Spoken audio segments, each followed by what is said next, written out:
ಆದರೂ ಹೇಳಿ ಅಂತ ನಾನು ಖುಷಿ ಪಡ್ತಾ ಇದ್ದೀನಿ. ಇಲ್ಲಿ ಏನಪ್ಪ ಅಂದರೆ ಗೀತಾ ಪ್ರಿಯ ಅವರ ಐಡಿಯಾ ತುಂಬ ಒಳ್ಳೆಯದು. ಒಂದು ಸಮಾಜದಲ್ಲಿ ಯಾವುದೋ ಒಂದು ಪ್ರಾಬ್ಲಮ್ ಕಾಣಿಸಿದಾಗ ಅದ್ರ ಬಗ್ಗೆ ಒಂದಷ್ಟು ಯೋಚನೆ ಮಾಡಿ ಅಲ್ಲಿಂದ ಅದನ್ನೊಂದು ಸಿನಿಮಾ ಮಾಡಿ ತೋರಿಸ್ಬೇಕು ಜನಕ್ಕೆ.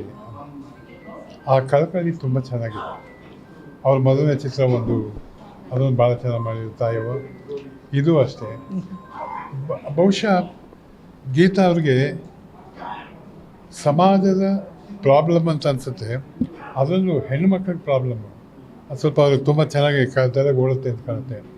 ಅದನ್ನು ಕಥಾ ರೂಪದಲ್ಲಿ ತೋರಿಸಿ ಅದಕ್ಕೆ ಏನಾದ್ರು ಒಂದು ಒಳ್ಳೆ ಮೆಸೇಜ್ ಕೊಡಬೇಕು, ಈ ಥರ ಇರಬಾರ್ದು ಅಂತ. ಆ ಐಡಿಯಾ ತುಂಬ ಚೆನ್ನಾಗಿತ್ತು. ಇಲ್ಲಿ ಅಪರಿಚಿತನಲ್ಲಿ ನಾವಿಬ್ಬರು ಅಪರಿಚಿತರಾಗಿ ಬಂದು ತಾಯವ್ವ ಅವರ ಒಂದು ಸಿನಿಮಾಗೆ ನಾನು ಹೋಗಿದ್ದೆ. ಆವಾಗ ಪರಿಚಯ ಆಗಿದ್ದು. ಅಲ್ಲಿಂದ ಚಿರಪರಿಚಿತ ಆದರು. ಅಪರಿಚಿತ ಅಲ್ಲ, ಚಿರಪರಿಚಿತ ಆಗಿದ್ದು. ಅದಾದಾಗ ಅವ್ರು ಹೇಳಿದ್ರು ಈ ಥರ ಬರಬೇಕು ಅಂತ. ಹಿಡಿಸ್ತು ನನಗೆ. ಯಾಕಂದರೆ ಯಾವುದೋ ಒಂದು ಸಮಾಜದಲ್ಲಿ ಆಗಿರೋ ತೊಂದರೆಗೆ ಬಹುಶಃ ಸಾಮಾನ್ಯ ಮನುಷ್ಯ ಆಗಲಿ ಯಾರೇ ಆಗಲಿ ಒಂದು ಅಧಿಕಾರದಲ್ಲಿದ್ದರೂ ಅವನು ಹೇಗೆ ಮಾಡ್ಬೋದು ಅಂತ ತೋರಿಸ್ಬೇಕು. ಆ ಅಧಿಕಾರದ ಒಂದು ರೋಲ್ ನೀವು ಮಾಡಬೇಕು ಅಂತ. ಒಂದು ದಿವಸ 2 ದಿವಸ 3 ದಿವಸ ನೀವು ಎಷ್ಟಾರು ಮಾಡಿ ಒಂದು ಸೀನ್ ಆದರೂ ಪರವಾಗಿಲ್ಲ, ಹೇಳಬೇಕಾಯ್ತು ತಾನೆ, ಹೇಳ್ತೀನಿ ಇಲ್ಲಿ ಬಂದೆ. ನನಗೆ ತುಂಬ ಇಷ್ಟವಾಯಿತು ಇದರ ನಿರ್ದೇಶಕರು ವಿಶ್ವನಾಥ್ ಅವರು. Very cool man. ನನಗೆ ಭಾಳ ದಿವಸ ಆದಮೇಲೆ ಆ ಥರ ಒಂದು ಸ್ವಭಾವ ಇರೋ ನಿರ್ದೇಶಕರನ್ನು ನೋಡಿದೆ. ನಾನು ಸಂತೋಷವಾಯಿತು.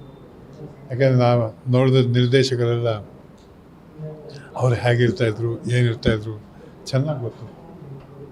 ಬಹುಶಃ ಅದರ ಒಂದು ತುಣುಕು ಅವರಲ್ಲೂ ನೋಡಿದೆ. ಚೆನ್ನಾಗಿ ಮಾಡ್ತಾರೆ. ಇದೆಲ್ಲದರ ಜೊತೆ ಒಂದು ಸಂಸಾರ ನಾವು ಶೂಟಿಂಗ್ ಮಾಡ್ತಿದ್ವ ಏನು ಅಂತ ಅನಿಸಲಿಲ್ಲ.